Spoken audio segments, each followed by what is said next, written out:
Antes de dar inicio a este encuentro, reitero el llamado a poner los teléfonos celulares en silencio. Muchas gracias.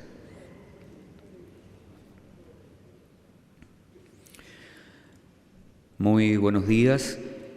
Iniciamos este encuentro saludando a las autoridades que hoy nos acompañan. A quienes presiden esta ceremonia, Su Excelencia Monseñor Ricardo Ezzati, Arzobispo de Santiago y Gran Canciller de la Pontificia Universidad Católica de Chile, y al doctor Ignacio Sánchez, Rector de la Universidad Católica de Chile. Saludamos de manera muy especial al Ministro Secretario General de la Presidencia, señor Cristian Larroulé, quien asiste en representación de Su Excelencia el Presidente Sebastián Piñera, y al Subsecretario del Pontificio Consejo para la Cultura, Monseñor Melchor Sánchez de Toca. En este encuentro queremos dirigir un particular y fraternal saludo a los representantes de todas las confesiones que hoy nos acompañan. También queremos saludar muy especialmente a los representantes de los comandos políticos de los distintos candidatos a la presidencia y al Parlamento de la República de las próximas elecciones 2013. Saludamos también a autoridades eclesiásticas, universitarias, del sector público y privado, académicos, personal profesional y administrativo, representantes de los trabajadores y de los estudiantes. Querida comunidad, la Pontificia Universidad Católica de Chile y el Arzobispado de Santiago les dan la más cordial bienvenida al Atrio de Santiago, diálogo entre creyentes y no creyentes, versión local del proyecto Atrio de los Gentiles, que fue inaugurado el año 2011 por el Papa Emérito Benedicto XVI como lugar sin exclusiones, un lugar de reencuentro para promover la fraternidad más allá de las convicciones, sin negar las diferencias. Para dar inicio a este acto se dirigirá a ustedes Monseñor Ricardo Ezzati, Arzobispo de Santiago y Gran Canciller de la Pontificia Universidad Católica de Chile.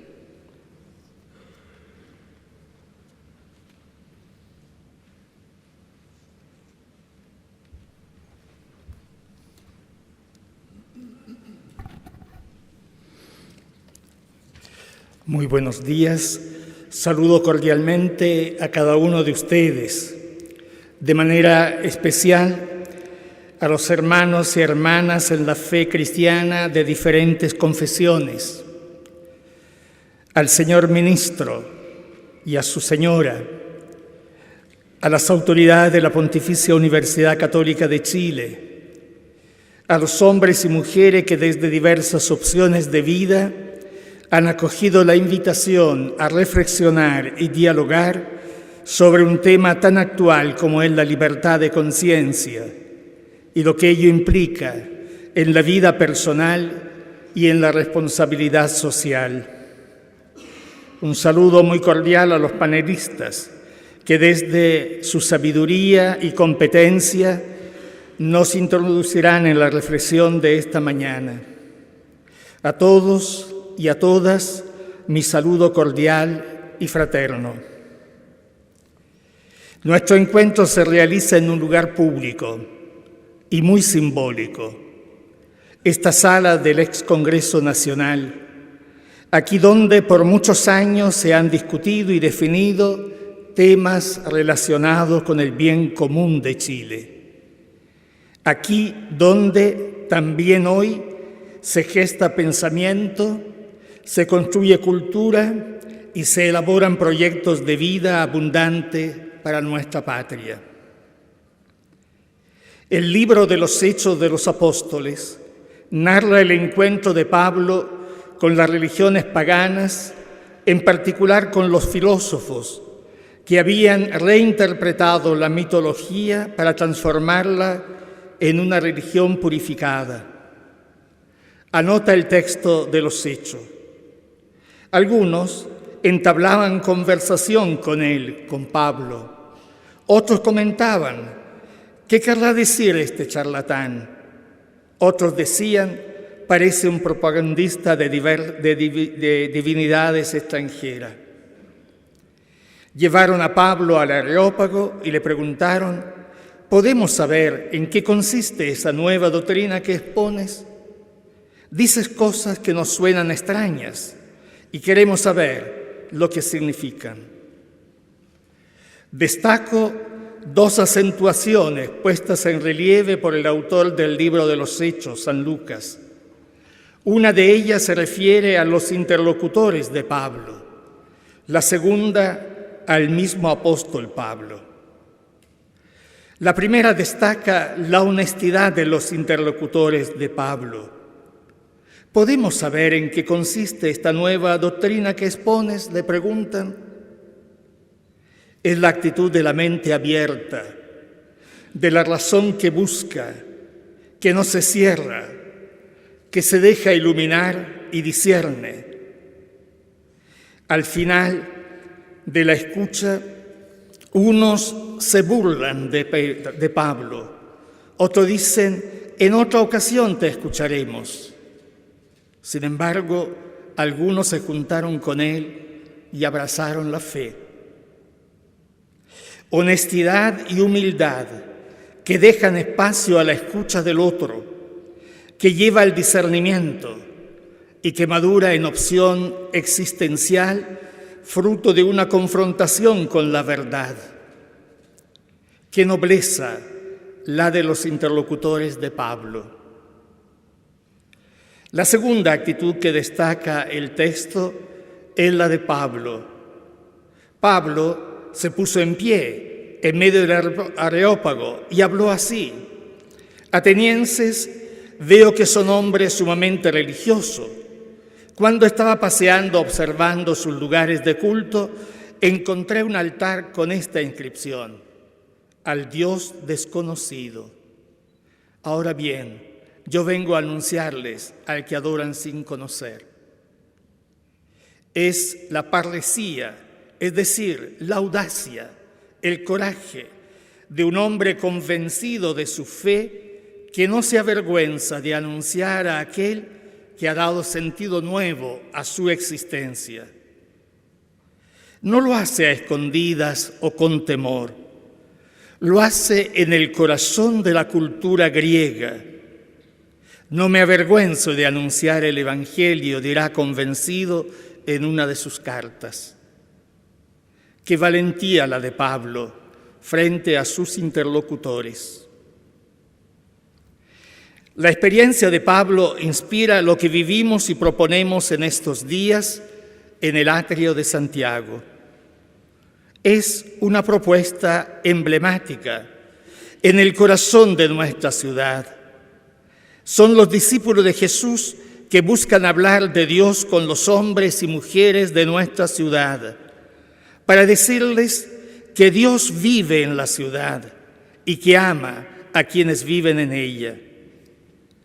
Como los primeros tiempos de la evangelización, son discípulos que experimentan que no pueden quedarse entre cuatro paredes, mirándose complacidos o perplejos por los tiempos embravecidos.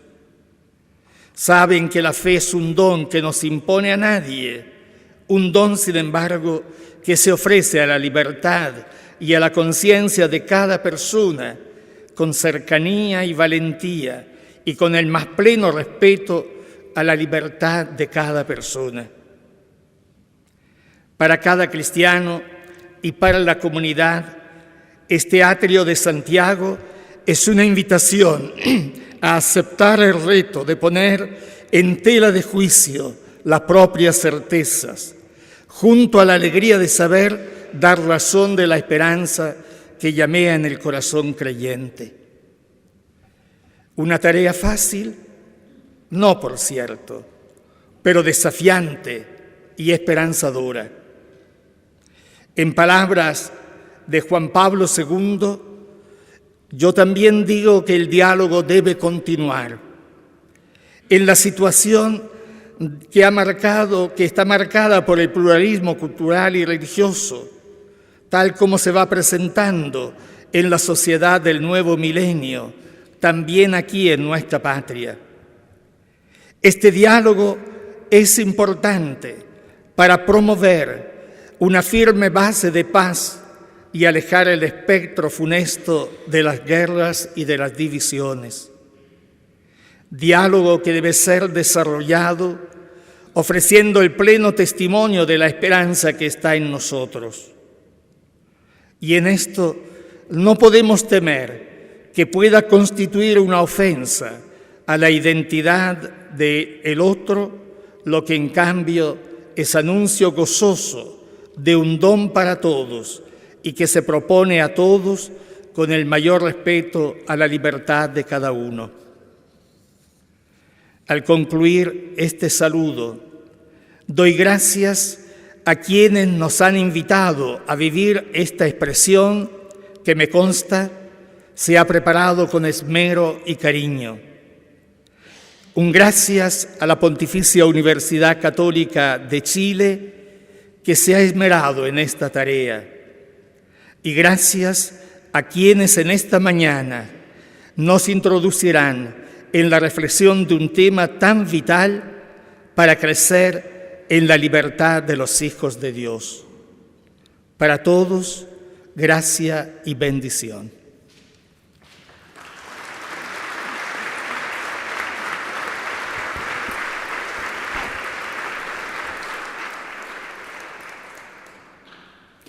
Agradecemos las palabras de Monseñor Ricardo Ezzati. A continuación se dirigirá a ustedes el reverendo David Muñoz, presidente de la Fraternidad Ecuménica de Chile.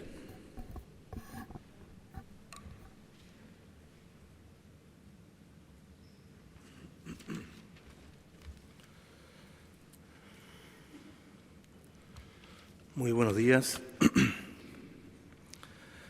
La libertad de culto o libertad religiosa es un derecho fundamental que se refiere a la opción de cada ser humano de elegir libremente su confesión, de no elegir ninguna o de no creer o validar la existencia de un ser superior o un Dios, y poder ejercer dicha creencia públicamente sin ser víctima de opresión, discriminación o intento de cambiarla. En las democracias modernas, generalmente el Estado garantiza la libertad religiosa a todos sus ciudadanos, pero en la práctica, las situaciones de discriminación religiosa o intolerancia religiosa siguen siendo muy frecuentes en distintas partes del mundo. ¿Cómo los ciudadanos respondemos a eso? ¿Qué instituciones pueden dar garantías sobre el respeto a las libertades individuales? La Fraternidad Ecuménica de Chile es una experiencia concreta de prácticas no solamente ecuménicas, sino que también el hecho práctico de que se puede convivir con el otro con respeto, con tolerancia y con caridad cristiana. El cardenal Raúl Silva Enríquez, arzobispo de Santiago, en su homilía de acción de gracias por la patria y asunción a la presidencia del doctor Salvador Allende, ilustra sus palabras bajo la idea de vivir un camino más solidario. Hacemos mención a esta homilía porque este fue el acto ecuménico que dio origen a la Fraternidad Ecuménica en Chile. El cardenal nos decía en su homilía en su momento, abro comillas, en nombre de todos los que creemos en Dios y que por eso amamos y respetamos al hombre, quiero interpretar el sentido que atribuimos a esta celebración litúrgica.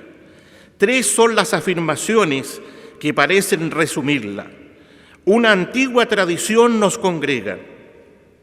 Una común alegría nos anima y una urgente misión nos compromete como cristianos. El Atrio de Santiago tiene un carácter de símbolo y garantía de respeto. El respeto de los gobernantes por todas las formas de fe religiosa. El respeto de las iglesias por la legítima autoridad de los gobernantes. El respeto recíproco entre múltiples confesiones religiosas. ¿De qué sirve teorizar sobre la libertad de conciencia si no se tiene conciencia de la libertad? Nuestro Señor Jesucristo nos dice en Juan capítulo 8, versículo 32, «Y si conocieres la verdad os hará libres». Sean todos y todas bienvenidos y bienvenidas a esta casa republicana que nos acoge y nos da el espacio para dialogar en torno a una temática importante. Muchas gracias.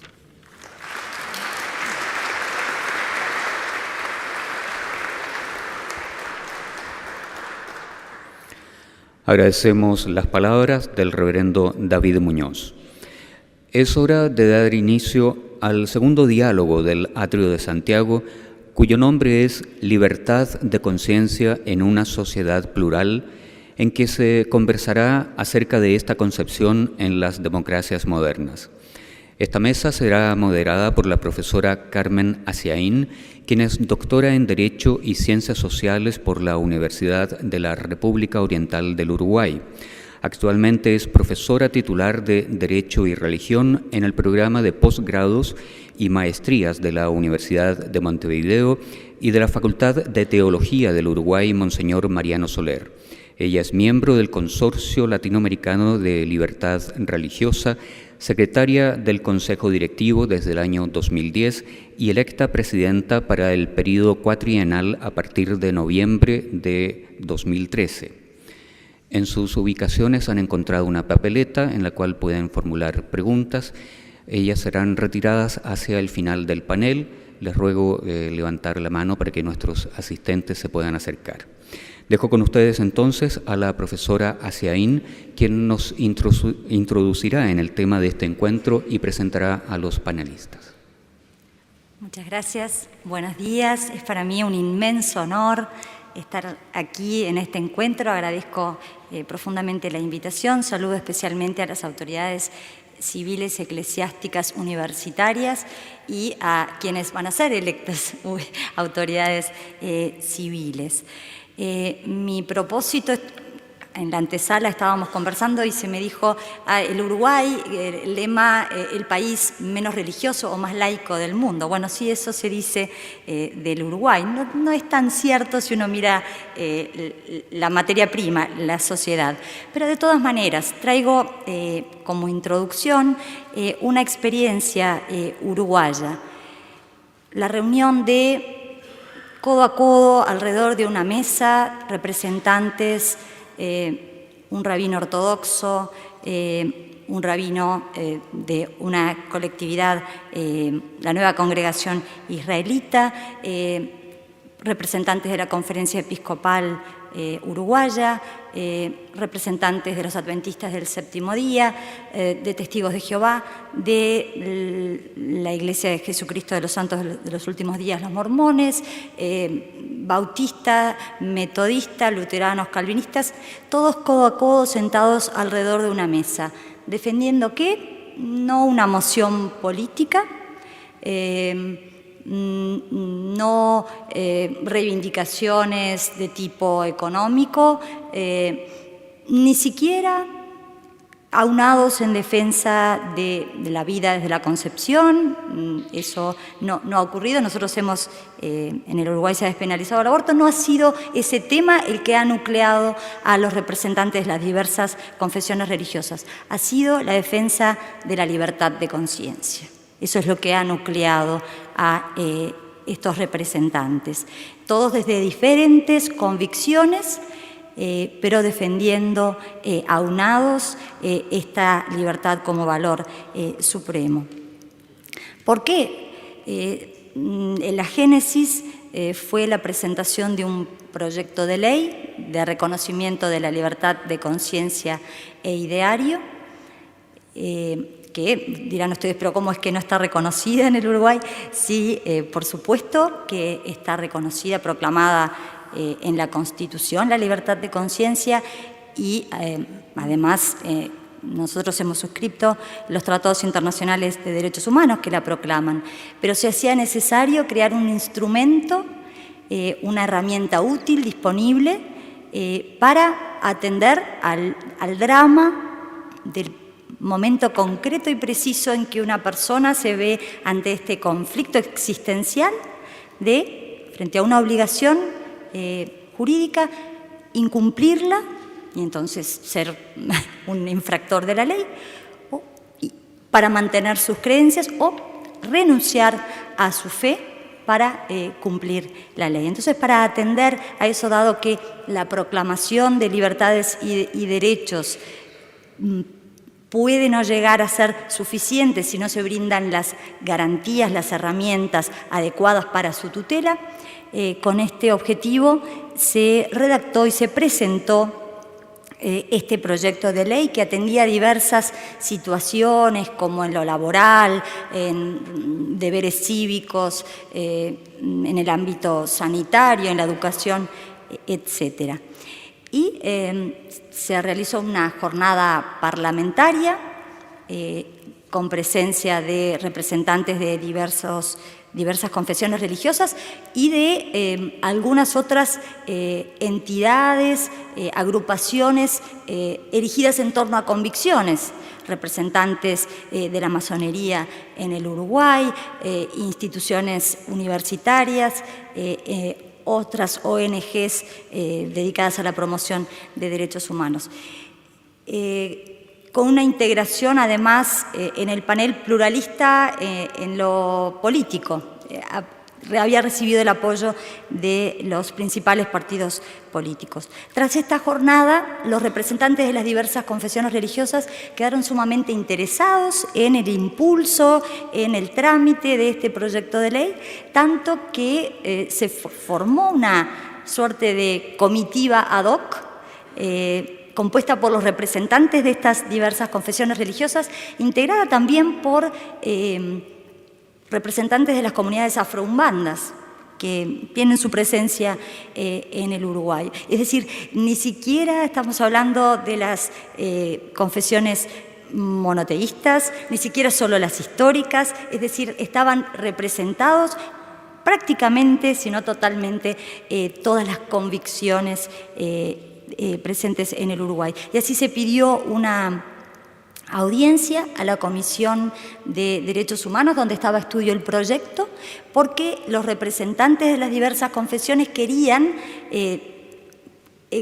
exponer frente a los legisladores los motivos por los cuales a ellos les interesaba, en nombre de sus comunidades, darle impulso a este proyecto, reclamando que se le diera impulso. Y así fue, pedimos una audiencia, fue concedida, y así fue que se formó esta mesa redonda en donde estaban codo a codo representantes de las más diversas convicciones, todos aunados en torno a la defensa de un proyecto común, siendo una pretensión, nuevamente insisto, no de reivindicación política, no de pedidos que implicaran un gasto, la pretensión de las más sencillas, de las más humildes, pero de las más importantes al mismo tiempo, el dar garantía a esta libertad fundamental.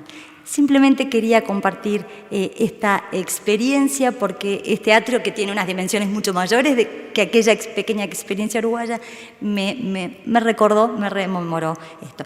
A continuación, es para mí un honor presentar a los académicos que son los protagonistas, en realidad, de este panel. En primer lugar, el profesor Sebastián Llans, es historiador y escritor, ha colaborado en diversas revistas chilenas como columnista habitual. Hoy Cauce, APSI, en el diario La Época, en el diario La Nación. Ha publicado libros como El desarrollo de las ideas socialistas en Chile, un ensayo de trabajo que abarca 150 años de la historia social y política chilena.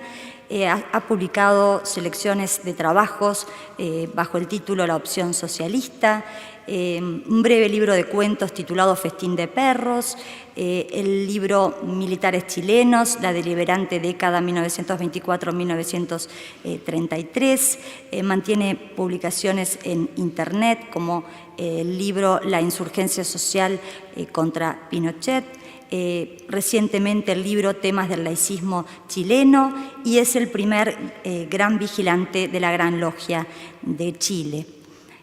Luego hago la presentación de los tres, si les parece bien. ¿Sí? Luego nos va a acompañar el doctor Humberto Lago, doctor y licenciado en Sociología por la Universidad Católica de Lovaina, Bélgica, y también licenciado en Derecho y abogado por la Universidad de Chile y la Universidad Complutense de Madrid, España. Licenciado en Ciencias del Desarrollo, con mención Teología de ILADES, Chile, y especializado en materias teológicas en la Universidad de Ginebra y el Instituto Ecuménico de Bossey, Suiza. Ocupación actual, profesor universitario y además ejerce la profesión como abogado independiente. Y el profesor Rafael Palomino, catedrático en Derecho Eclesiástico del Estado de la Universidad Complutense de Madrid, académico correspondiente de la Real Academia de Jurisprudencia y Legislación de España, miembro extraordinario del Consorcio Latinoamericano de Libertad Religiosa, investigador del Instituto de Derechos Humanos de la Universidad Complutense, miembro del Comité Honorífico de la Asociación Internacional para la Defensa de la Libertad Religiosa, organización no gubernamental dotada del Estatuto de Órgano Consultivo del Consejo Económico y Social de las Naciones Unidas, de la UNESCO y del Consejo de Europa, miembro del Comité Asesor sobre Libertad Religiosa de la Organización para la Cooperación y la Seguridad en Europa entre los años 2007 y 2013, a propuesta de la Santa Sede, autor, entre otras obras, de Las objeciones de conciencia, conflictos entre conciencia y ley en el derecho norteamericano, Intimidad y religión, la protección jurídica del secreto religioso, Estado y religión, textos para una reflexión crítica, y Religión y Derecho Comparado, por la cual recibió el Premio Internacional Arturo Carlos Gémolo en 2008. Y la modalidad de este encuentro impone que aborden determinadas preguntas para intentar dar a una única pregunta las diversas respuestas. Con lo cual, paso a formular la primera pregunta a los tres. ¿Cuál es el contenido de la libertad de conciencia? Tratando de apuntar a sus alcances, a sus límites, si los existen, si se trata de una pretensión con legitimidad, y cómo resolver ese drama que planteaba surge en el individuo o en los grupos en ese momento preciso en que se produce el conflicto entre conciencia y obligación. Así que, en primer lugar, el profesor Jans, por favor. Gracias. Señor arzobispo, señor presidente de la Fraternidad Ecuménica de Chile, señor ministro del Gobierno de la República, señor rector, señores pastores de las distintas confesiones, señoras y señores. Desde una mirada intrínsecamente humanista, la libertad de conciencia viene de la naturaleza del humano. Tal libertad se funda en la condición biológica humana que le permite a los individuos de esta especie pensar, discernir, discurrir, generar conceptos, experimentar y, como dice uno de nuestros connotados científicos chilenos, don Humberto Maturana, lenguajear. Al tener lenguaje y pensar, construyendo categorías por medio del lenguaje, los individuos humanos determinan el alcance de su conciencia y las variables que nacen del conocimiento que absorbe esa conciencia. De allí nace el deseo y la necesidad de toda libertad. Toda comprensión de la libertad humana, entonces, tiene su punto de partida en la libertad de conciencia. Toda libertad nace de la conciencia individual, de la comprobación del existir y cómo cada cual explica el propio vivir. No hay existir sin tener una conciencia del existir. Y no podemos hablar de conciencia si ella nos asigna un lugar en el vivir. No hay conciencia del existir sin la libertad de ubicarse, cada cual, en el lugar que su propia comprensión de la vida le permita. La conciencia del existir ocurre objetivamente en la medida que cada conciencia pueda tener alternativas que elegir en una naturaleza y un universo que son, como ustedes saben, inconmensurables. Conciencia libre es aquella que puede elegir sobre opciones que le son comprensibles intelectivamente. Nadie puede elegir sobre opciones que no le son conocidas o comprensibles.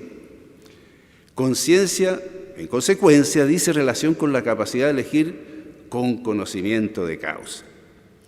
La libertad de conciencia podría definirse, en consecuencia, como la libertad de existir eligiendo. Esa libertad de existir eligiendo es lo que marca la eclosión del deseo más profundo de todas las libertades que son posibles de concebir en la naturaleza humana, en su construcción social, etc. Hay dos ámbitos en que se manifiesta la conciencia, como lo sabemos. Uno es el individual y el otro es el colectivo. Somos seres asociativos. Y en el ejercicio de la libertad, la conciencia se expresa en la constante contradicción dialéctica entre ambos espacios de desarrollo. Ahí tiene importancia determinante la experiencia y el lenguaje que permite construir conceptos y convenciones a partir de la experiencia, la acción comunicativa. Esos factores, desde luego, responden a procesos del pensamiento.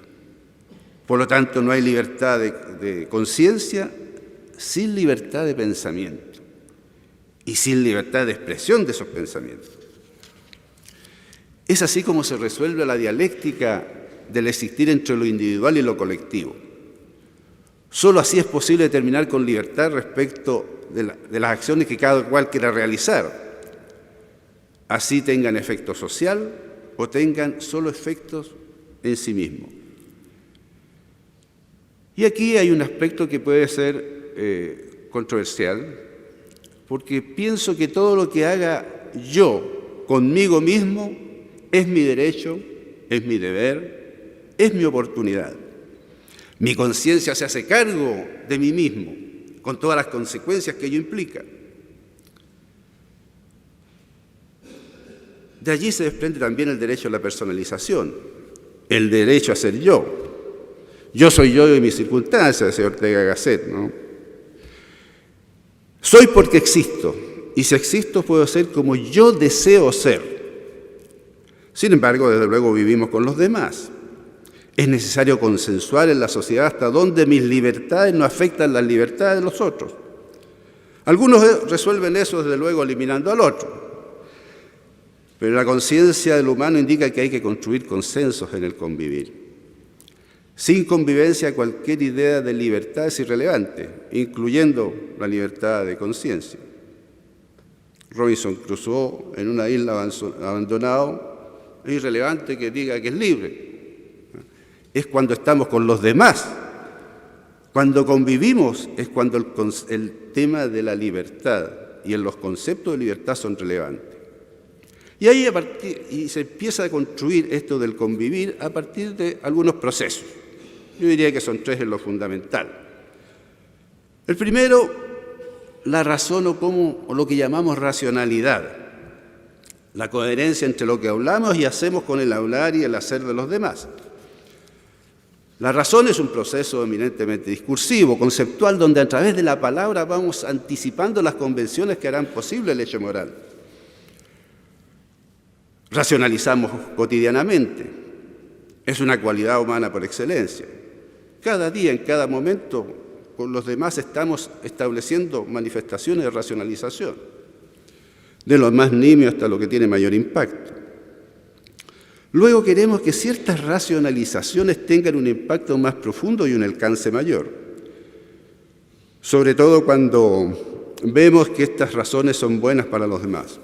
A partir de ese momento hablamos de ética, es decir, de los diálogos y conceptos que nos indican cómo deberíamos construir el etos. Allí se entra en un nuevo nivel de los procesos de consenso y convencionalidad, la moral. La moral no es más que el modo desarrollado del convivir. Nos dice cómo debemos hacer las cosas en el espacio social, en un plano de convencionalidad. Pero yo creo que debiéramos entender en conjunto que la moral, en definitiva, no debiera ser comprendida simplemente como la forma como nos respetamos en el convivir.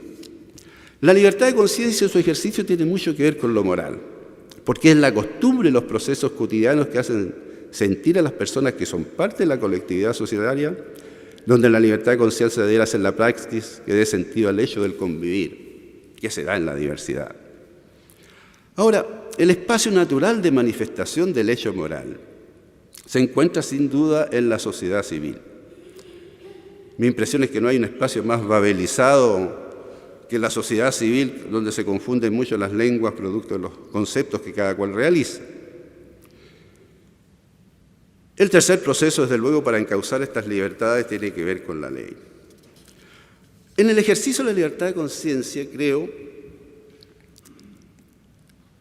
cuando todos construimos colectivamente, lo que tiene alcance individual tiene que ver absolutamente consigo mismo. Y nadie, absolutamente nadie puede apelar a un hecho racional, a un hecho moral o a determinado hecho legal para imponerle a otro un modo de pensar, un modo de ser o en definitiva, un modo de existir.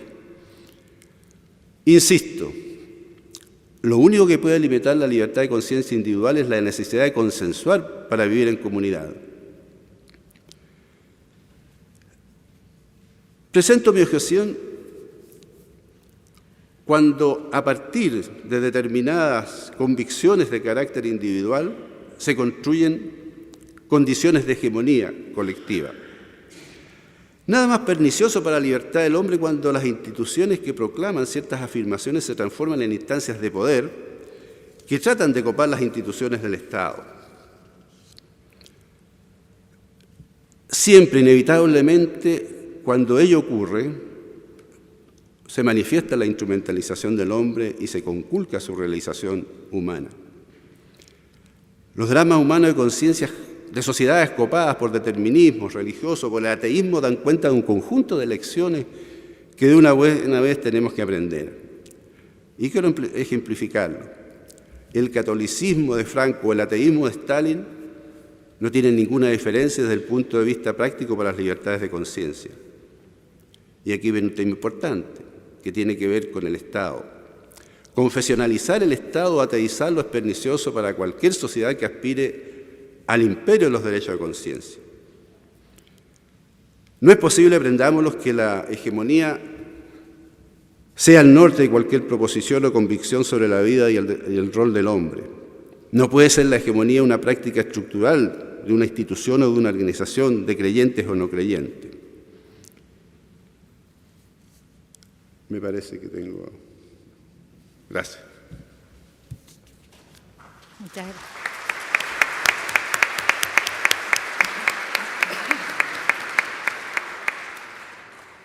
Doctor Laus.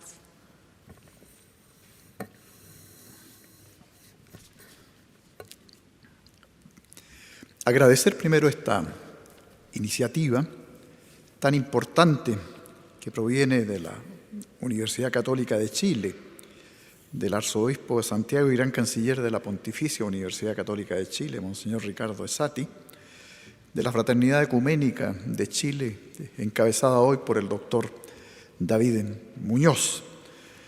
Agradecerla porque nos pone frente a una reflexión, a un desafío respecto de un tema que es fundamental para alimentar y cimentar los espacios de libertad. Yo fui invitado y provengo, tengo que reconocer mis tradiciones, provengo de aquellas que se condicen con el hecho cristiano, con el protestantismo y con lo evangélico. Entonces, mi reflexión para que esto constituya un aporte que diferencia las diversas posiciones que se están planteando y que es muy interesante, esto no pasaba hace 30, 40 años atrás. Entonces, alguna reflexión pedagógica proporcionada por el libro central para las tradiciones cristianas, la Biblia. Desde las tradiciones cristianas fundadas en lo vétero y en lo nuevo testamentario de la Biblia, la libertad es descrita como la posición social feliz de quienes han superado los males de esclavitud y servidumbre y habitan en espacios de independencia política, prosperidad económica y trato justo en la convivencia social cotidiana, bajo conducción de autoridades legítimas que representan a las mayorías y cuyas posiciones de poder para servir al prójimo se ordenan en obediencia a la voluntad del Dios creador. La libertad es una bendición, un don de la gracia de Dios a su pueblo, el que manifiesta voluntad persistente en dirección de convivencia solidaria.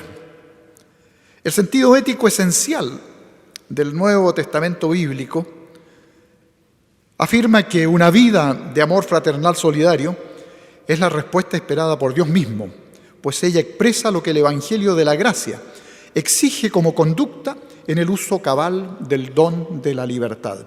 La libertad cristiana es un llamado a amar con sentido y contenido, a amar desde un servicio comprometido y transformador con el prójimo que sufre menoscabos en su dignidad.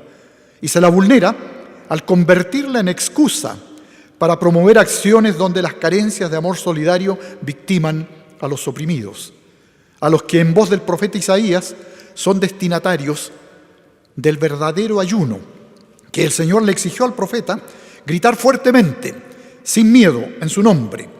El ayuno que a mí me agrada consiste en esto, en que rompas las cadenas de la injusticia y desates los nudos que aprietan el yugo, en que dejes libres a los oprimidos y acabes, en fin, con toda tiranía, en que compartas tu pan con el hambriento y recibas en tu casa al pobre sin techo. Jesús mismo, al iniciar su ministerio, reunido ante la comunidad, leía la profecía del profeta Isaías y la asumía, diciendo: me ha ungido para predicar libertad a los cautivos. Cuando hablamos de libertad de conciencia, que imbrica con varias libertades más, estamos precisamente testimoniando, encendiendo este espacio de libertad para los cautivos. Los derechos del ser humano, y eso es importante cuando hablamos de libertad de conciencia y de otras libertades, están siempre presentes, y más aún en momentos en que son conculcados. Ellos se imponen como conductas deseables muchísimo antes de sus textualizaciones positivas explícitas. Las declaraciones de derechos humanos, en tanto que expresiones legales positivas de estados nacionales o conciertos internacionales, no implican que ellos sean concedidos o creados por la autoridad política que los sistematiza en el campo del derecho. Lo cierto es que la organización social y política los toma de la historia, de las experiencias cotidianas de los pueblos, los devela y traslada a expresiones escritas para hacerlos realidad por el consenso en su ejercicio coercitivo. Desde una perspectiva analítica bíblica para aprehender el tema que nos ocupa, el referente último que legitima para los creyentes la existencia de los derechos humanos es Dios. De Él brota la vida.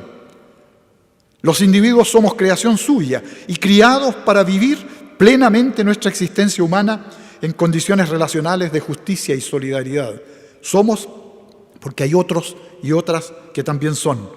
Si la vida humana viene de Dios, todo acto humano que la vulnere injustamente es repugnable y violenta la causa primera de ella. En este contexto es esencial el compromiso profético de los cristianos, que anuncia la dignidad de la vida humana, denuncia las acciones injustas que la lesionan y actúa para corregir conductas impropias. Las propuestas referidas al derecho humano fundamental a la libertad religiosa, que asume centralmente esto que hoy día nos convoca, la libertad de conciencia, y que dimanan de reflexiones analíticas de sesgo universal, realizadas por el Consejo Mundial de Iglesia, en representación de tradiciones protestantes y evangélicas, y por la Iglesia Católica Apostólica Romana en su Concilio Vaticano II, coinciden en distinguir 4 grupos principales de aquellas libertades, a saber, libertad de conciencia o derecho para determinar libremente la propia fe y credo, la libertad de expresión religiosa, la libertad de asociación religiosa y la libertad religiosa corporativa o institucional. Refiriéndonos, y ya voy terminando, me están constriñendo a ello, esta obligación conocida como juicios de conciencia que da lugar al tema del libre albedrío es una de las fuentes más fundamentales de la libertad de conciencia. Y a esta libertad la podemos definir como la realización por el ser humano de acciones libres que se conforman con el juicio de conciencia personal y o compartido y que deben ser garantizadas por el medio social en los espacios normativos y de convivencia en cuanto estas conductas no se oponen a la dignidad de las personas y no violentan los derechos humanos. En estos contextos de actividad humana, individual y colectiva, se estructura el tema de la recta conciencia, entendida como la conciencia formada según las exigencias de la verdad y de la ética, de la moral, objetivas.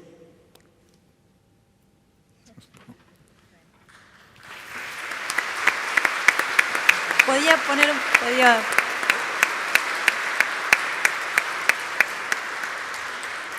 Muchas gracias, doctor Lago. Le doy la palabra al profesor Palomino. Muchas gracias, profesora Asiaín. En primer lugar, agradecer a las autoridades religiosas, académicas y civiles que se hayan unido en este esfuerzo singular de intercambio de ideas. Creo que es el único, por el momento, en América Latina de estas características, lo cual les honra a ustedes y me honra a mí que hayan querido contar conmigo para estar esta mañana magnífica en que tenemos sol en Santiago y en este país entrañable que es Chile. Dicen en mi país que no hay nada peor que ponerle un micrófono delante a un académico. Cuando se lo dan a un futbolista no hay especiales problemas, le preguntarán por el resultado del partido y ahí se acabó la cuestión. Pero el académico puede estar horas. Y afortunadamente hay aquí unos carteles que indicarán que debo suspender mi discurso. La libertad de conciencia, en el fondo, es uno de esos elementos que podríamos decir que constituyen el código genético de nuestra civilización. Nuestra civilización se apoya figuradamente en unas colinas. Del Sinaí baja Moisés con las tablas de la ley. El Decálogo indica para nosotros como ese código de circulación de lo que es el hombre. En la Acrópolis se constituyen las grandes categorías del pensamiento. Andamos en el tiempo y llegamos al Capitolio. En el Capitolio, Roma nos ofrece las categorías jurídicas con las cuales damos forma a nuestro pensamiento. Y en el Calvario recibimos una tradición religiosa humana. Cualquiera de esas colinas conoció la libertad de conciencia. La tradición judía nos muestra a los hermanos macabeos que se enfrentan contra la tiranía extranjera y quieren permanecer en la fidelidad de la ley de Yahvé. En la Acrópolis, los grandes autores de la tragedia griega nos hablaban de Antígona, cuando hemos vuelto una y otra vez sobre la libertad de conciencia, decimos, en la democracia se nos muestra los nuevos rostros de Antígona. En Roma, Cicerón habla de la resistencia a la ley del tirano. Y aquellos primeros cristianos reunidos en Jerusalén, amonestados por el Sanedrín, dicen: es preciso obedecer a Dios antes que a los hombres. Por tanto, la libertad de conciencia es parte de lo que somos como civilización. Junto con ello, el avance de nuestro pensamiento, el avance de nuestro derecho, el avance de nuestras sociedades hasta alcanzar la democracia tal como la conocemos, plantea singularmente una libertad o un derecho fundamental, la libertad de conciencia. ¿Y en qué consiste? Consiste, en definitiva, en la actuación del hombre conforme a los más profundos dictados de su conciencia, pero no solamente la actuación, sino que no se le obligue a actuar en contra de esa conciencia. Por eso, aquel gran pensador inglés John Henry Newman decía: la conciencia tiene derechos, sí, pero porque tiene deberes. Ante el poder político, como nos ha explicado mi compañero de mesa, se presenta la libertad de conciencia precisamente como esa situación donde se puede elegir. Y así lo ve el Estado, y así lo vemos desde fuera, pero muchas veces desde dentro es el deber que se me plantea respecto de lo alto, porque es el deber conforme al cual soy fiel a mi dignidad como persona o soy fiel a la ley de Dios. ¿Por qué es tan importante en este tiempo, siendo así que la conciencia ha estado presente en nuestra cultura desde los principios? Por dos motivos, de carácter eminentemente práctico. El primero es porque vivimos en sociedades donde el Estado cada vez más debe recurrir a la ley como instrumento para mejorar las cosas, indudablemente. La garantía de la ley precisamente es su procedimiento. La ley nos asegura, al menos desde el punto de vista del gran mito, que refleja la voluntad popular, la voluntad de la mayoría, respetando a las minorías. Pero conjunto con ello, como se ha repitió Ortega, García de Enterría, que falleció hace poco, o Carl Schmitt, en el pensamiento jurídico alemán, vivimos en sociedades de legislación motorizada, de legislación incontinente, que cada vez llega a aspectos más remotos de la sociedad civil, en los cuales hasta hace poco tiempo nosotros éramos libres de actuar y no había mayor problema, no había dirección a la que ir por fuerza de la ley del Estado. Y realmente eso cada vez es más extraño. Lo anecdótico quizás sería que les contara yo a ustedes esto que probablemente conocen. Un grupo religioso de matriz cristiana, los Amish, no puede circular por las grandes autopistas de Estados Unidos porque van en un carro tirado por caballos y para ellos es contrario a su religión poner unos simples triángulos reflectantes que señalen a los vehículos que están ahí. Pero junto con esa anécdota, ¿de qué nos damos cuenta? De que efectivamente el Estado, con esa buena voluntad de ser un Estado de bienestar, de llegar a tantas necesidades, ocupa muchos espacios de la convivencia. Y por último, y con eso acabaría esta introducción, sí que les diría también algo que le escuché a un magistrado de mi país cuando hablaba de por qué la libertad de conciencia es tan importante en nuestros días. Este magistrado escribía lo siguiente, y cito: conforme nuestro ordenamiento, es decir, el derecho de nuestro país, sea reflejo a la vez y en aumento de un relativismo jurídico que es consecuencia del subjetivismo ético y tome partido por postulados de una mayoría relativista como presuntuosa solución pacificadora, las hipótesis de colisión entre la norma y la moral, pese a los esfuerzos que en los últimos 3 siglos se han hecho por su separación, serán cotidianos y para no pocos insoportables. Porque lo curioso es que la conciencia no pide que cambien las cosas. La democracia está bien. ¿Qué es lo único que pide? Por favor, no me hagan colaborar respecto de eso que está en contra de lo que yo sostengo. Deben ustedes mantener... Sí, no lo dudo, mantengan todo ese orden, pero al mismo tiempo comprendan que ese orden abarca también lo que yo llamo el disenso ordenado. Gracias.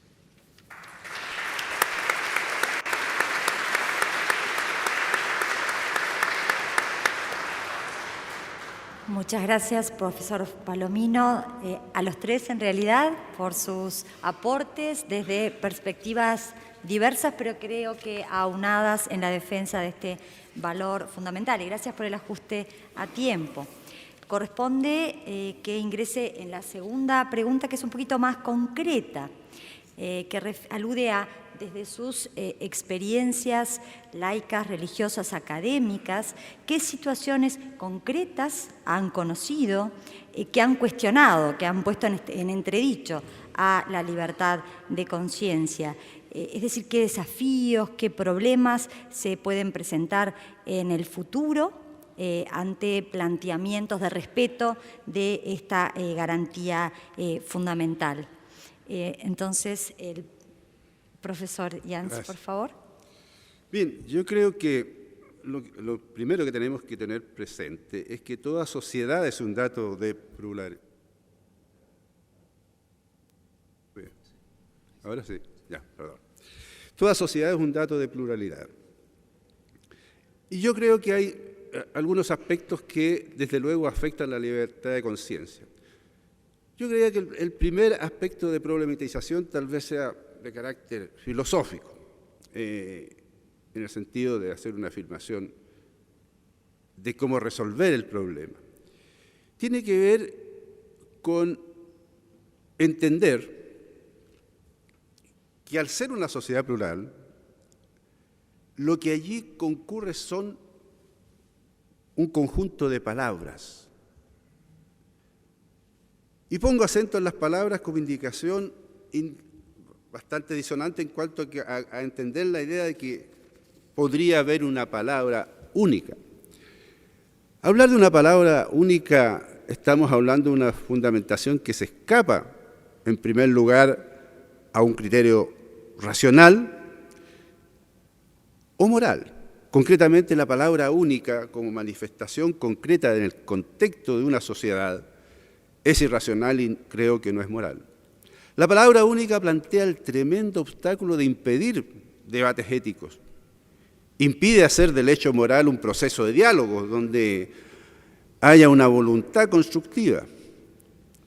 Y termina siempre por apelar a una comprensión moral que no es refutable ni evolutiva, a pesar de que la sociedad y la naturaleza humana son evolutivas. Una visión rígida de moral induce al juzgamiento moral, cuestión que afecta sustancialmente a cualquier comprensión de la libertad de conciencia y que valida criterios de exclusión, obviamente. El juzgamiento moral es la manifestación más evidente de comprensiones uniformes, que se anteponen a cualquier comprensión plural basada en la diversidad. Es más, muchas veces el juzgamiento moral pretende sustituir perniciosamente a la ley y muchas veces también persigue su subordinación. En un segundo aspecto de problematización, vista la realidad de nuestro país, tengo la convicción de que existen niveles de ejercicio de la libertad de conciencia formales que hemos construido a contrapelo de muchas improntas, pero que en la suma y resta, como país, nos coloca muchas veces en un nivel inferior a la media latinoamericana. El factor más determinante para ese resultado tiene que ver con el ejercicio de la hegemonía. Y la expresión de cualquier hegemonía, por cierto, es manifestación de poder. Chile, desde hace unos 40 años más bien, ha sido objeto de un plan que considero refundacional de país, desde una mirada particularmente unilateral, exclusivista y excluyente. Hay antecedentes previos. Creo que la época portaliana puede ser una manifestación de ello. Es a partir de la crisis institucional de 1973 cuando se advierte la ejecución de un propósito claramente hegemónico, que comienza a copar todos los escenarios en que la sociedad se expresa en su desenvolvimiento cotidiano.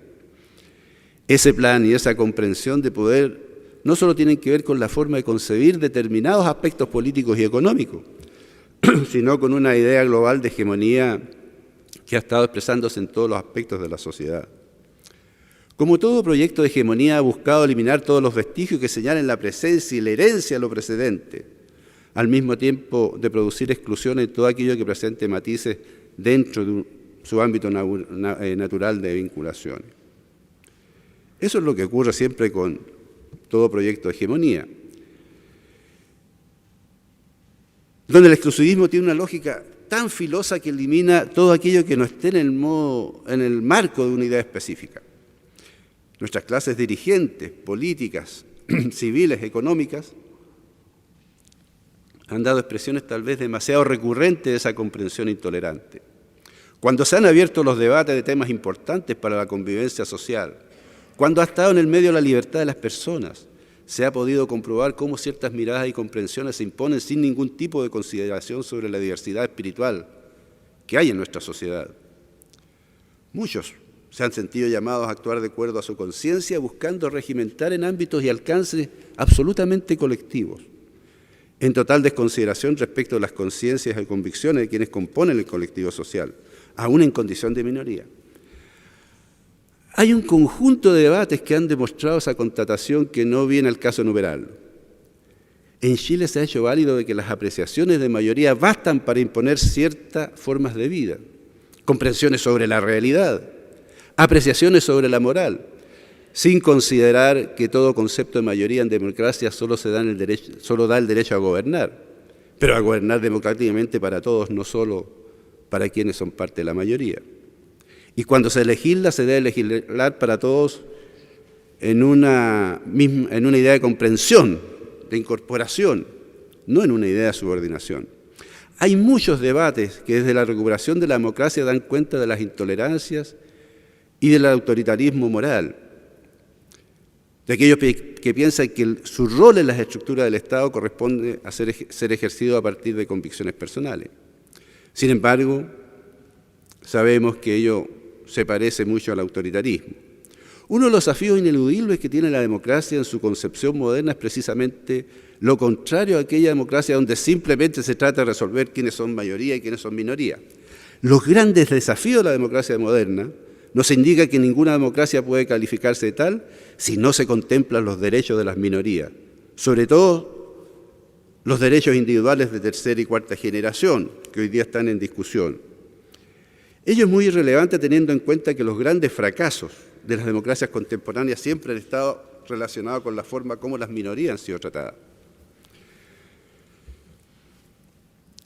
Nuestra propia reconstrucción democrática está plagada de episodios donde la justificación de acciones en torno a convicciones personales de quienes legislan ha terminado por establecer la rotunda manifestación de la unilateralidad, sin considerar los derechos de conciencia de quienes, aun con todas las capacidades virtuosas de su vida, son avasallados simplemente por no ser parte de reclamadas mayorías morales, políticas o culturales. Conozco comunidades laborales, por ejemplo, donde hay personas que esconden sus concepciones de conciencia por temor a perder el trabajo. Conozco comunidades laborales donde personas están perdiendo el trabajo por sus concepciones de conciencia. Pero han ocurrido episodios estimulantes. La ley Zamudio es un paradigma valioso en ese sentido. Creo, el tercer aspecto, que es muy relevante, lo que tiene que ver con la educación. No me referiré extensamente a este aspecto por factor de tiempo, pero vale mencionar algo que estaremos todos de acuerdo, y es que la educación es un aspecto determinante en la formación de la libertad de conciencia. Y no tenemos en nuestro país una educación que construya las seguridades de la libertad de conciencia.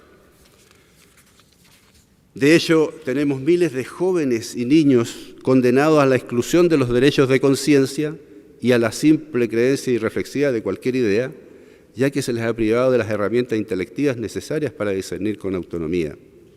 Estamos hablando de aquellos que están en la condición más precaria de la calidad de educación. La forma de hacer educación para la libertad de conciencia y para el ejercicio efectivo de toda comprensión de libertad debe estar centrada, desde luego, en la diversidad y la tolerancia. Gracias.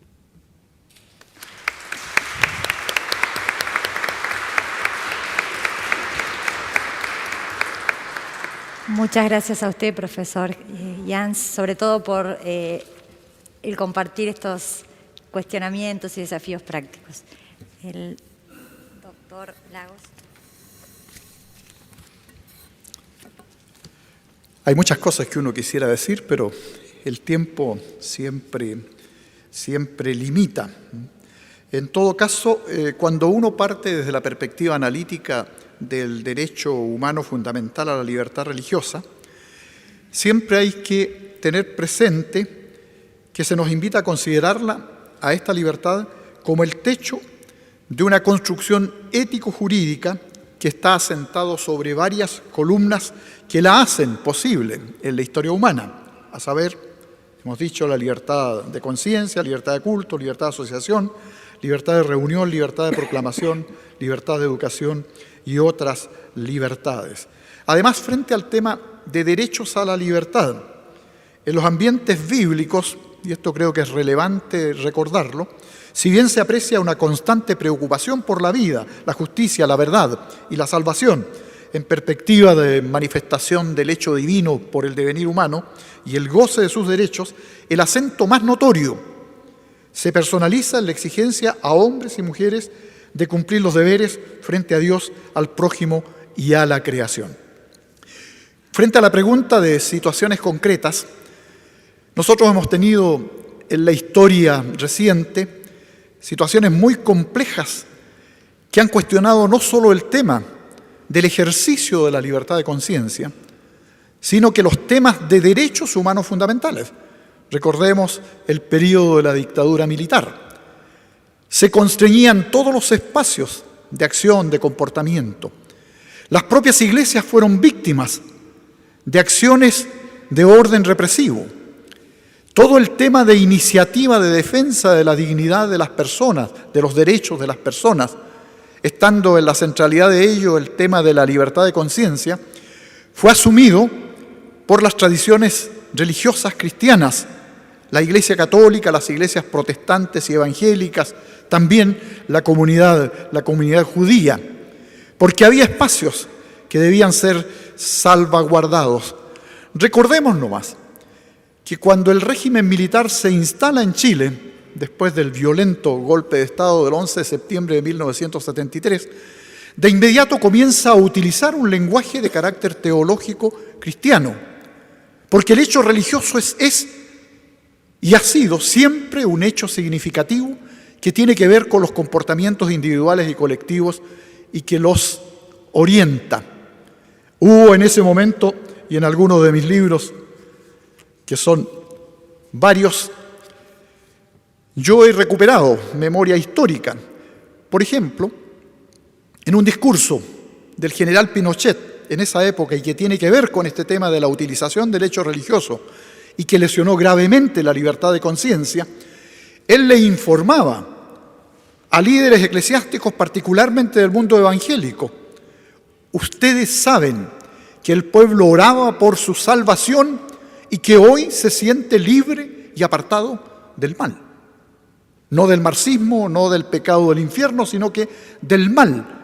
Entonces los discursos religiosos políticos de pronto se entraman, se tejen en función de utilizar todos los recursos, particularmente aquellos que tienen que ver con libertades tan preciosas como estas que estamos recordando hoy día, para lograr anuencias incondicionales a todas sus propuestas. También este tema de la vulneración de la libertad de conciencia, de la vulneración de la conciencia libre, podemos encontrarlas en hechos que en los años recientes y en los últimos meses se han dado en Chile y en otros países del mundo. El tema de las sectas religiosas de tipología destructiva.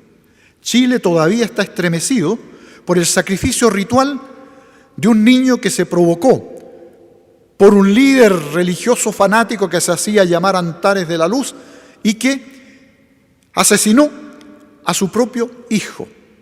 Y los miembros del grupo, que siempre son las primeras víctimas, impelidas por el terror, por el temor, por la imposibilidad de oponerse, se transforman en esclavos incondicionales de cualquier conducta que se les exija.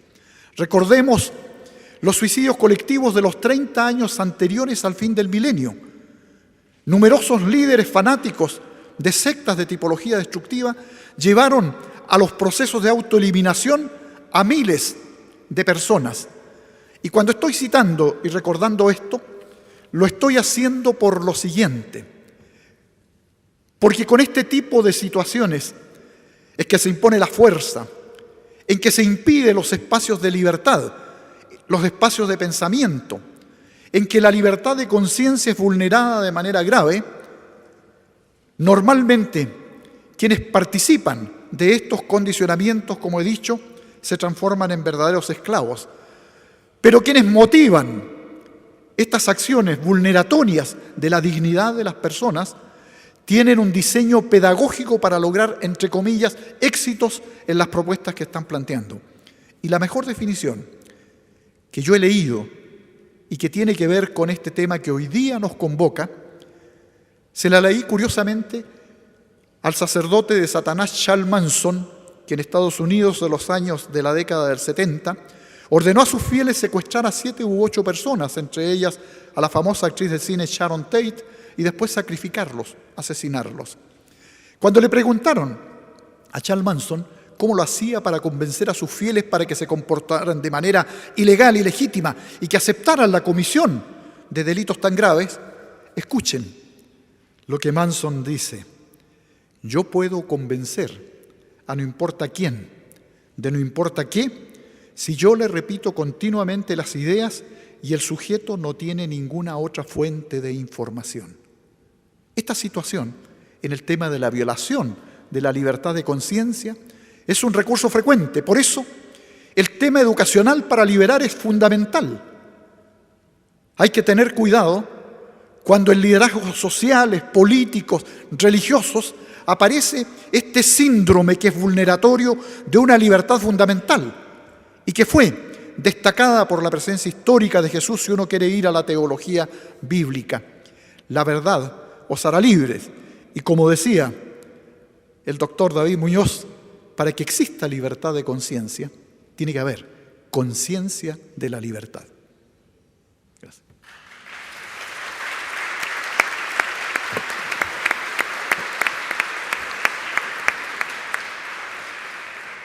Muchísimas gracias además por el vibrante testimonio. Y le doy la palabra al profesor Palomino. Muchas gracias. Y retomo consideraciones que acaban de hacer quienes comparten conmigo, ilustres participantes. Han dado una idea muy importante y es el papel de la educación en materia de libertad de conciencia. Y entonces no me elevaré quizá a establecer una demanda respecto a esta cuestión, pero sí les hablaré de un problema, vamos a llamarlo pedagógico. Y cuando uno habla de la libertad de conciencia y la expone tal como se está haciendo en esta mesa, surgen dos objeciones. Dos objeciones que en apariencia tienen cierto peso específico. Es decir, esto de la libertad de conciencia como que resulta peligroso, amenazante, ¿no? Lo primero que se suele decir de la cuestión de la libertad de conciencia es, bueno, si realmente en una sociedad como la nuestra, pluralista y democrática, se permite que cada uno actúe en conciencia, ¿no corremos el peligro de la anarquía? ¿No desembocamos en la tiranía de la conciencia? Y es verdad, claro. Es decir, el primer contacto con esta actuación, cada uno conforme a las opciones que se le presenta, conforme al bien, tal como lo ha conseguido entender, al menos subjetivamente. La respuesta es tremendamente sencilla, pero al mismo tiempo estrictamente jurídica, y es que la libertad de conciencia no se ejercita sino como cualquier otro derecho fundamental. Y cualquier derecho fundamental vivido en una democracia tiene límites intrínsecos y extrínsecos. Por eso me gusta repetir continuamente las palabras finales del artículo 9 del Convenio Europeo de Derechos Humanos, que a la hora de referirse a la libertad ideológica, religiosa y de conciencia y exponernos el alcance que tiene este derecho fundamental, al final dice: la libertad de manifestar la religión o las convicciones no puede ser objeto de más restricciones que las previstas por la ley constituyan medidas necesarias en una sociedad democrática para la seguridad pública, la protección del orden, de la salud o de la moral públicas o la protección de los derechos o libertades de los demás.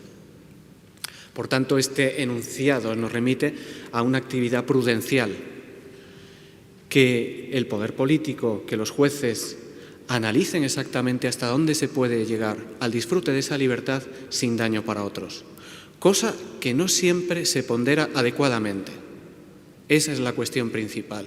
Es decir, en ocasiones se cercena la libertad de conciencia porque no se aprecia en sus justos elementos que se trata de un derecho fundamental, la libertad de conciencia, frente a normas que quizá no son tan importantes y que son esgrimidas por parte del Estado.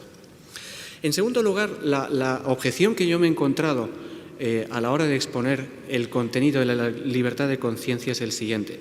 Una ley democrática, y eso está también en la base de nuestros estados, de nuestro derecho democrático, una ley democrática tiene como característica intrínseca la igualdad.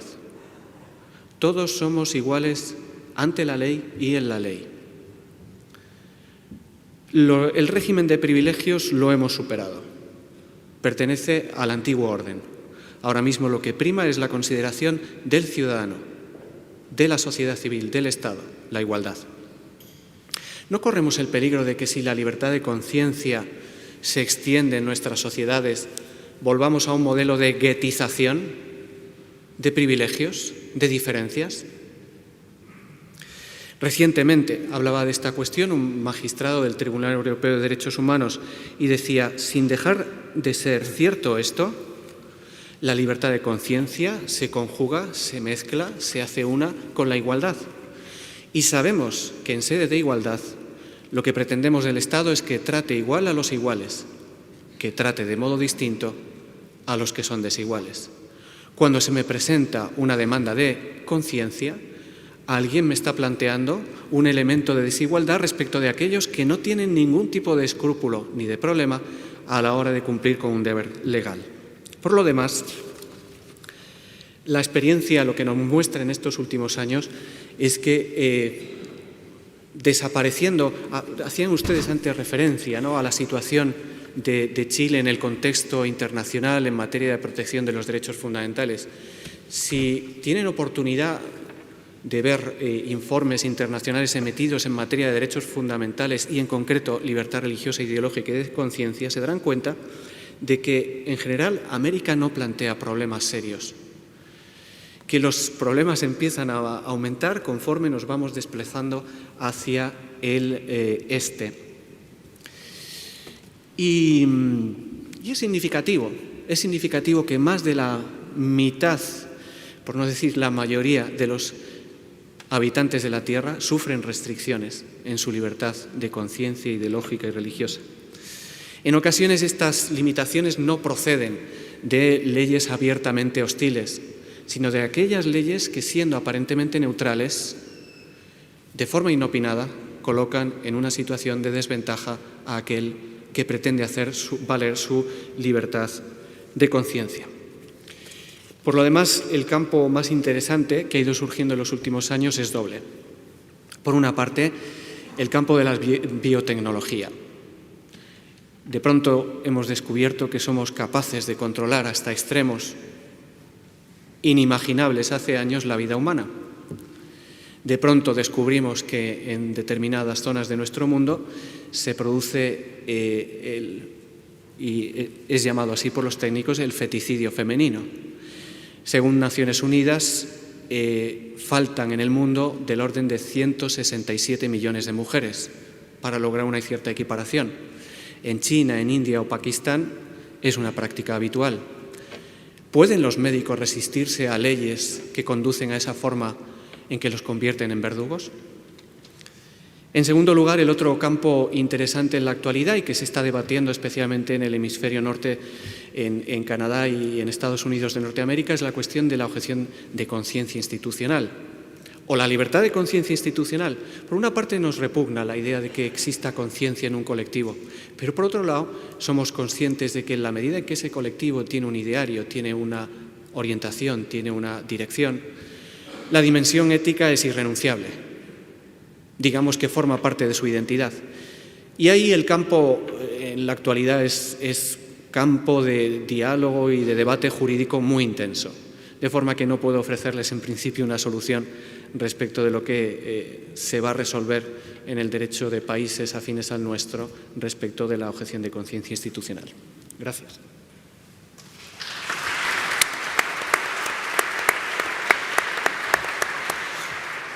Muchas gracias, profesor Palomino, y voy a abogar por América Latina, que no tiene el artículo 9 del Convenio Europeo sobre Derechos Humanos, pero tiene el artículo 12 de la Convención Americana sobre Derechos Humanos, con una redacción similar en cuanto a que es limitable, pero con, a su vez, determinados requisitos y límites.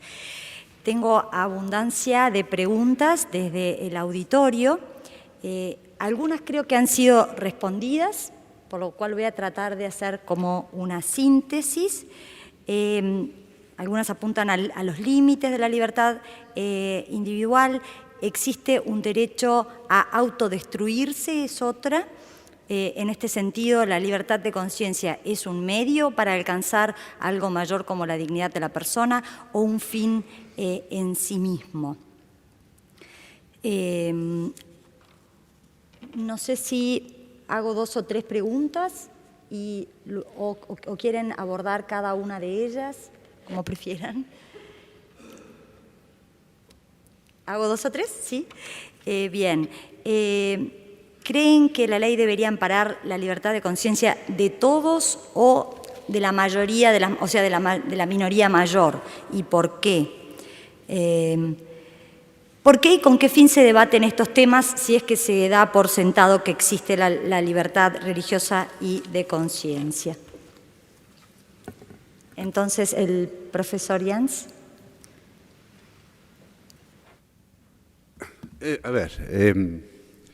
La última me hace mucha fuerza, en el sentido de que ¿por qué tenemos que discutir en una sociedad plural sobre las libertades de conciencia y los derechos que allí se manifiestan o que deben reivindicar? Yo creo que las sociedades son producto de evoluciones históricas y de consecuencias políticas. Yo creo que fundamentalmente el grave problema que se da precisamente es que hay desarrollos culturales que terminan por construir posiciones hegemónicas dentro de la sociedad. Y el ser humano, de alguna manera, a partir de ciertas convicciones, quiere llevarle la buena nueva a los demás de sus convicciones. Después de llevarles la buena nueva, quiere construir obligaciones para que aquellas convicciones necesariamente tengan un efecto permanente en la sociedad. A partir de allí se van construyendo regimentaciones. Se van estableciendo dimensiones de la moral que tienen que ver precisamente con entender que esta es un proceso, no es un proceso, sino que es algo que está sobre ella y que ordena la vida de las personas. Sin embargo, como lo señalaba en la primera parte, creo que es importante entender que la moral es un proceso convencional de consenso.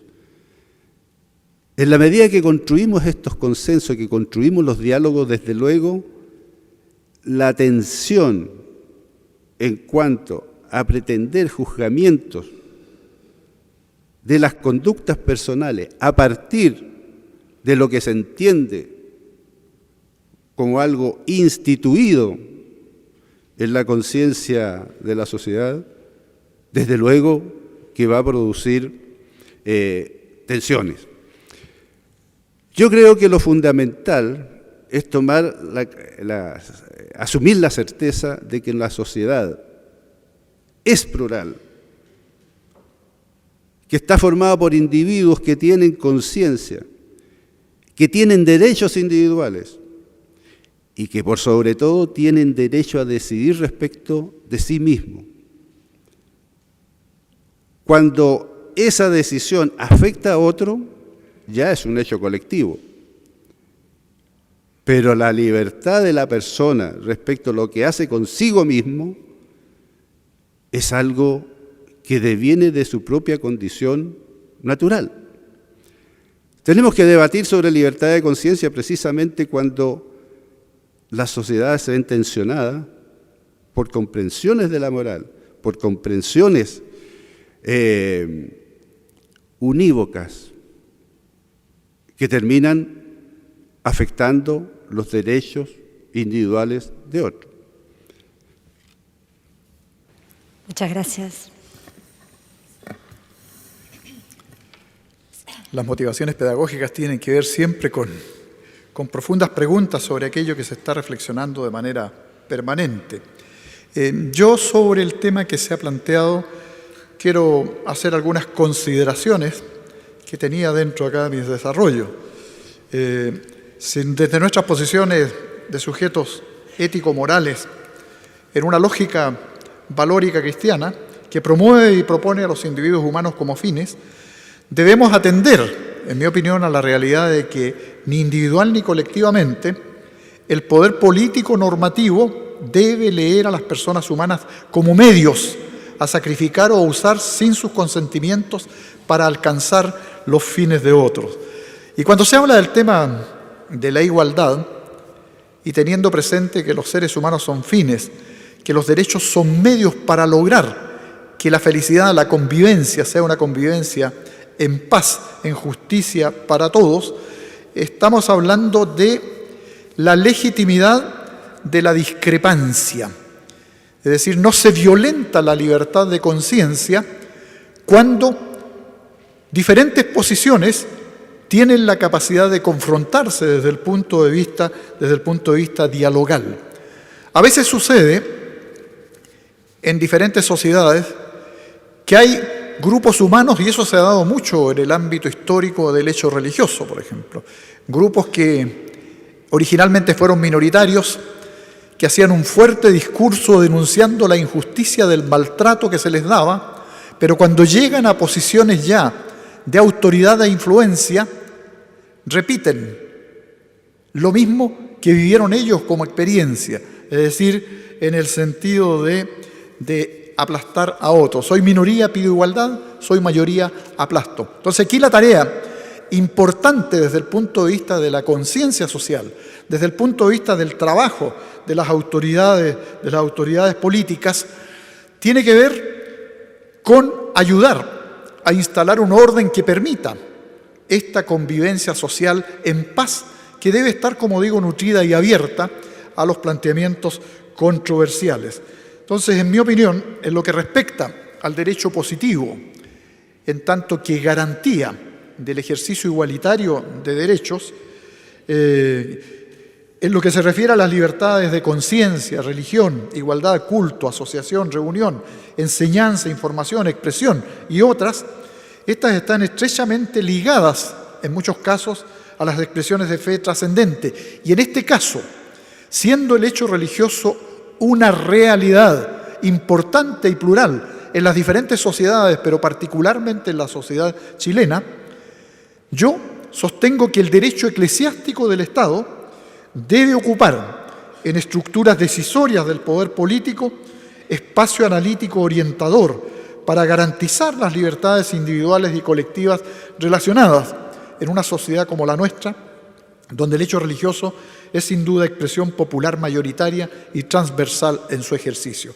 Desde las tradiciones cristianas, naturalmente, el respeto a la convivencia social es un aporte fundamental en la historia, y el cuidado de las libertades, no solo para el autogoce de ellas, sino que para permitir el acceso de todos en igualdad, es una preocupación permanente. Muchas gracias, profesor Palomino.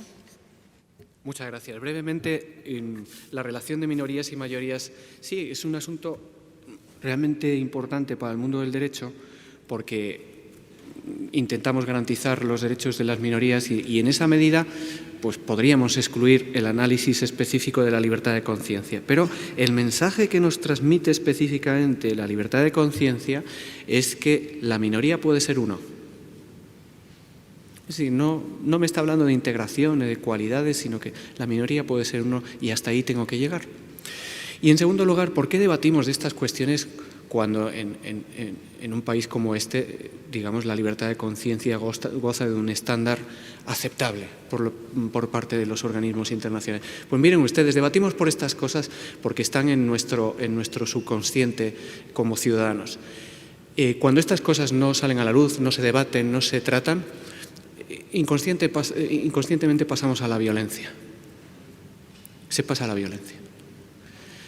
Del tipo que sea, es decir, abandonamos el diálogo democrático y civilizado para pasar a un campo donde es la imposición del más fuerte. Y eso no lo queremos nadie. Por eso tenemos que hablar de estas cuestiones, ¿no?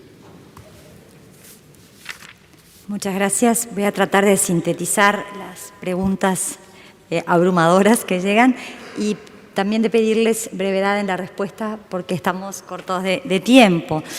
Una que alude a algo muy concreto y responde un poco el por qué es necesario debatir estos temas. Se refiere a la obligación a los médicos en Chile, introducida por un reglamento, de entregar la píldora del día después a menores de 14 años. Se alude a un vacío legal. Se pregunta, ¿sería necesaria en Chile una ley en este sentido? Otras preguntas son más bien como denuncias o afirmaciones, denuncias de la incidencia de los medios de comunicación en la formación de la conciencia y si esta sería libre en una sociedad dominada por los medios de comunicación. Y otra serie de preguntas tienen que ver, piden que se expidan acerca de cómo se logra efectivamente el respeto por el otro.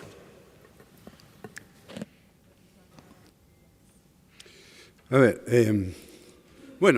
hay una serie de temas que se han debatido en la sociedad chilena en los últimos años que tienen que ver con aspectos basados fundamentalmente en ciertas comprensiones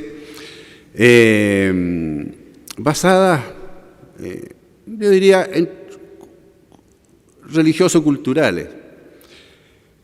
Yo creo que en la sociedad todos tienen derecho a expresar y vivir sus convicciones. Eso es fundamental.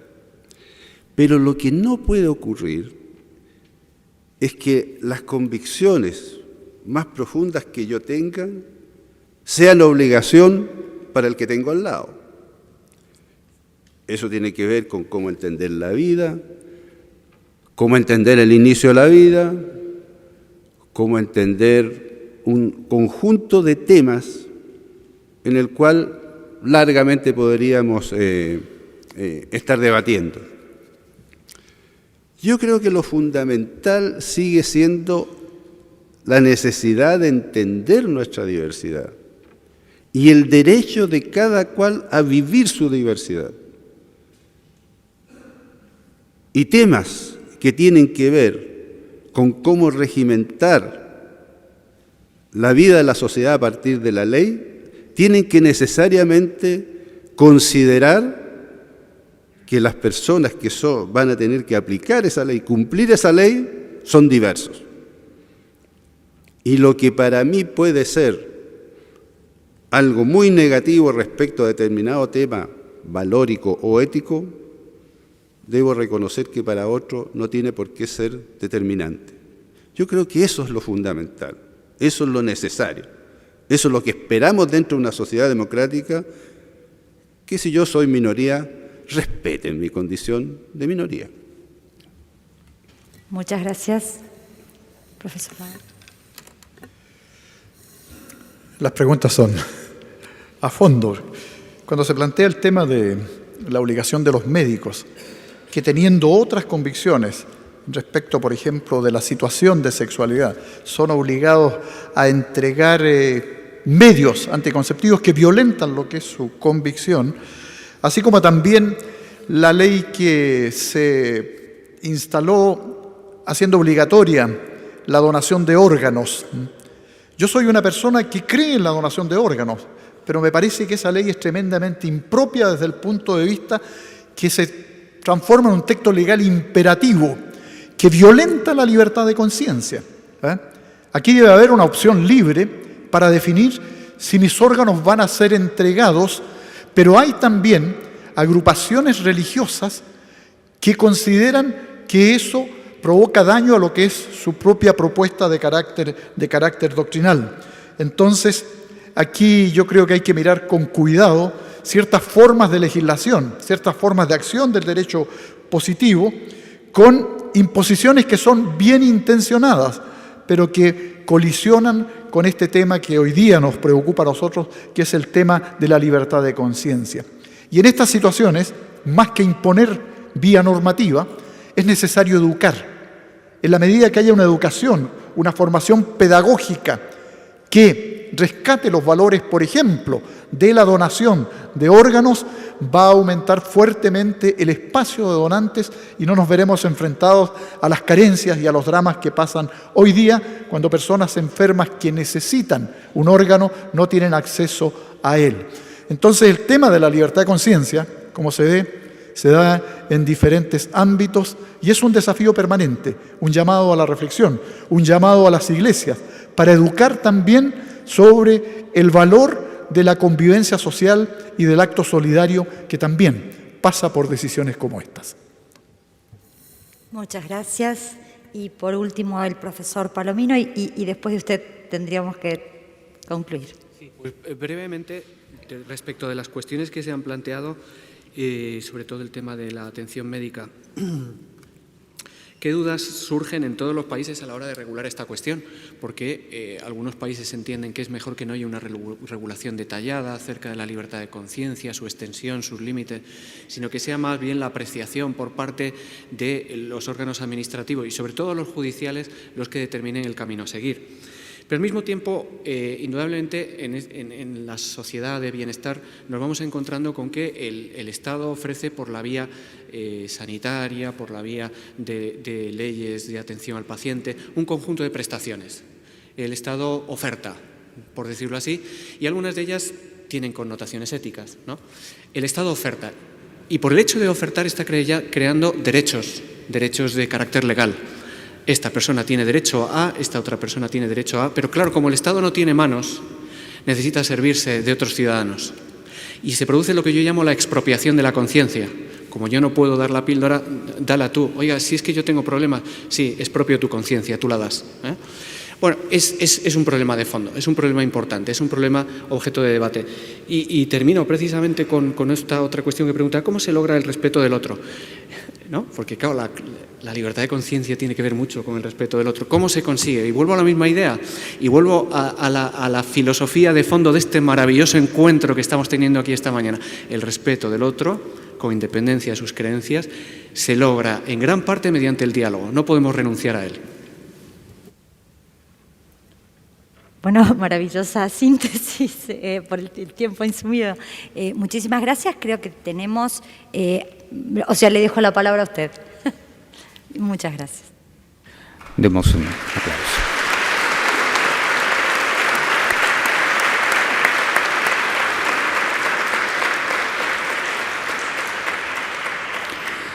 Agradecemos las reflexiones de nuestros invitados en este segundo diálogo del Atrio de Santiago acerca de la libertad de conciencia y también la participación de ustedes a través de su presencia y de sus preguntas. Invitamos al señor rector de la Pontificia Universidad Católica de Chile, don Ignacio Sánchez, a hacer entrega de un recuerdo por este encuentro. Se trata de una imagen del apóstol Santiago a quien fue dedicada nuestra ciudad desde su fundación en el año 1541. La imagen fue realizada en piedra por las hermanas del monasterio de Belén de la comuna de Casablanca, región de Valparaíso.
A continuación se procederá a la firma de la Declaración de Santiago sobre la libertad de conciencia. El documento será firmado por 12 autoridades religiosas de diversas comunidades de iglesias cristianas de nuestro país y es un signo del espíritu de este encuentro. El documento señala lo siguiente: Declaración del Atrio de Santiago sobre la libertad de conciencia. A partir de la identidad propia de cada iglesia y comunidad cristiana aquí firmante, por medio de la presente declaración queremos manifestar lo que nos une por sobre toda diferencia. En este contexto afirmamos lo siguiente: vivimos y servimos en un país que nuestro Padre Dios ha dotado de abundantes riquezas naturales, pero por sobre todo de personas que han forjado su historia, su pasado y su presente, haciéndolo una gran nación. Pedimos perdón por todas nuestras incoherencias que pueden haber provocado daño u originado confusión en las personas. Aunque nos anima la voluntad constante de hacer el bien, no siempre nuestro testimonio ha sido reflejo de ello. Mirando hacia el futuro y teniendo en perspectiva las próximas elecciones presidenciales y legislativas, queremos un Chile más humano en el que la razón y la búsqueda de acuerdos prevalezca sobre la violencia, en donde se realice el servicio público como vocación, se ejerza el poder como autoridad en pro del bien común y toda profesión y negocio sea orientado de acuerdo a principios éticos. Queremos una patria donde se respete la dignidad de cada persona por el hecho de ser tal, dotada tanto de derechos como deberes.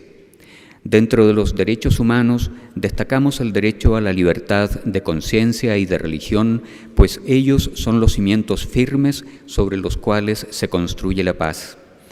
Es fundamental que el Estado reconozca, proteja y garantice la libertad de pertenecer a una confesión religiosa o de no pertenecer a ninguna, que cada hombre y mujer puedan vivir de acuerdo a sus propias convicciones, que estas convicciones puedan ser manifestadas y practicadas en público y en privado, individual y colectivamente con el debido respeto y resguardo, que ninguna persona sea objeto de coacción ni discriminación por motivos de religión o convicciones, ya sea por parte del Estado o de entidad alguna. Estamos convencidos de que una nación que garantiza y valora genuinamente lo anterior constituye una sociedad más plenamente humana y feliz. Por ello, es deber del Estado cautelar la consideración de estos derechos, así como que estas libertades se vivan en los márgenes de la defensa de la vida, la paz ciudadana, la preservación del mundo natural y el respeto por todas las personas. Esta comunidad de creyentes reitera hoy su compromiso de seguir sirviendo a todos los hombres y mujeres que habitan en esta tierra chilena, sin distinción, especialmente a los más débiles y vulnerables de nuestra sociedad, a quienes se sienten solos, desvalidos o experimentan pobreza material o espiritual. Santiago, 26 de octubre de 2013. Invitamos a firmar el documento a las siguientes autoridades religiosas: Monseñor Ricardo Ezzati, arzobispo de Santiago y gran canciller de la Pontificia Universidad Católica de Chile.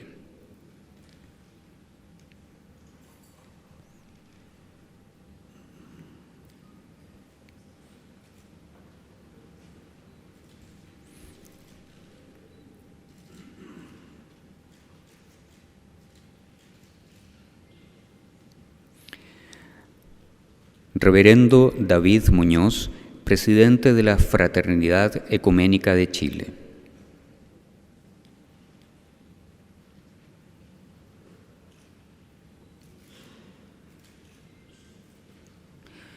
Reverenda Juana Albornoz, Iglesia Misión Apostólica.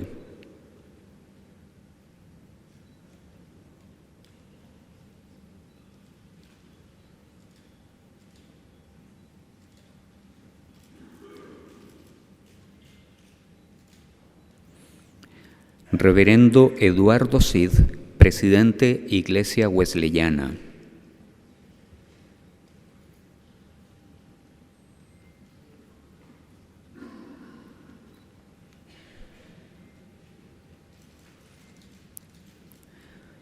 Comisionado Jorge Ferreira, Jefe Territorial, Ejército de Salvación.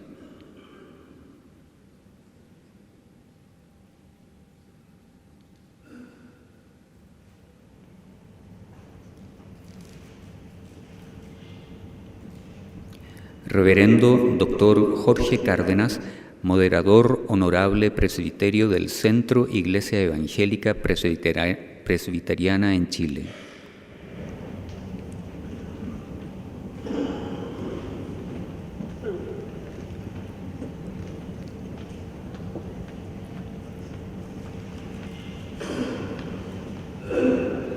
Obispo Mario Martínez, Iglesia Metodista de Chile.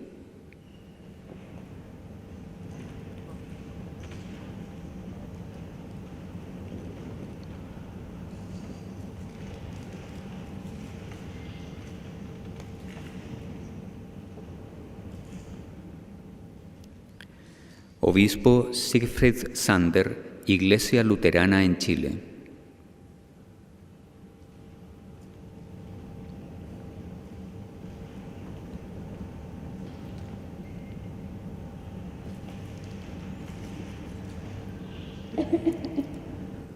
Obispo Héctor Zavala, Iglesia Anglicana de Chile.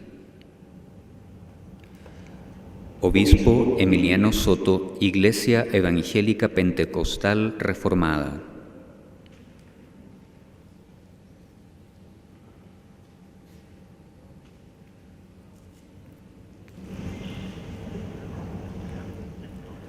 Obispo Eduardo Durán, Presidente Concilio Nacional de Iglesias.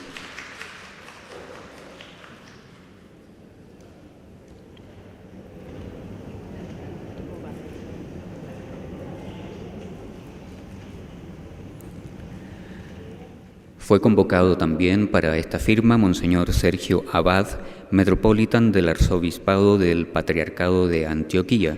Sin embargo, no nos ha podido acompañar por problemas de salud, de manera que firmará posteriormente. Invitamos a todos los firmantes a adelantarse para tomar una fotografía.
Se presentará a continuación el coro polifónico de la Catedral Evangélica de Chile, dirigido por el señor Iván Quiñones.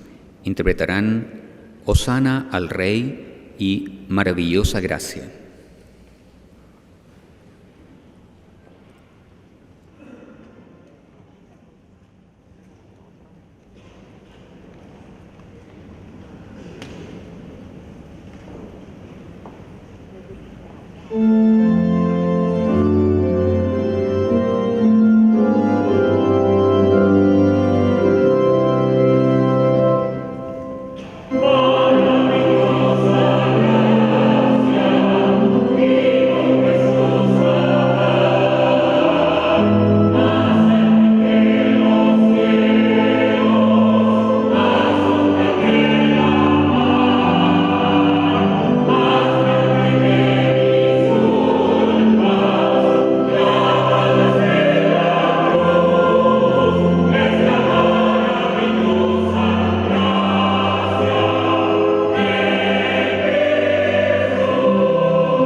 El Arzobispado de Santiago y la Pontificia Universidad Católica de Chile agradecen nuevamente a cada uno su presencia, de manera muy especial a la Cámara de Diputados y el Senado de la República de Chile por la facilitación de este espacio tan significativo para nuestra nación. Les recordamos la invitación a seguir participando del Atrio de Santiago. Por lo pronto, el encuentro acerca del medio ambiente hoy a las 16 horas en el frontis del Museo de Arte Contemporáneo, Parque Forestal, y al evento de clausura de este domingo a las 20:30 horas en la Plaza de Armas. Más información pueden encontrar en el sitio atriodesantiago.cl. Muchas gracias, tengan una excelente tarde.